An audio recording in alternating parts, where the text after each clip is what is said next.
Hi guys, welcome to Tech Tutorial. Today we're going to teach you how to use dropshipping with Shopee. It's a step-by-step guide to follow easily, so don't forget to hit the like and subscribe button. Let's dive right in.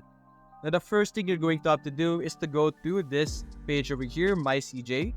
To be able to go here, you're simply going to have to go back to homepage for now. This is the one, or this is the page that you would usually start with. And you're simply going to click on My CJ over here on the top.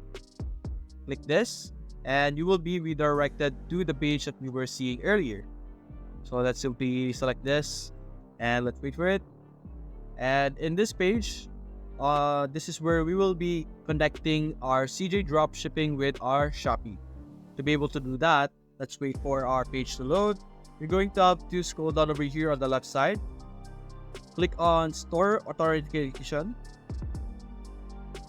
And you will be able to see the different store options available for us to use. And you see Shopee over here.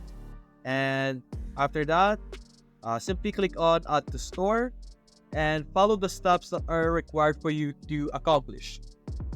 And through that, you will be able to connect both CJ Dropshipping and Shopee together. If you enjoyed the video, please leave a like and subscribe. Thanks for watching.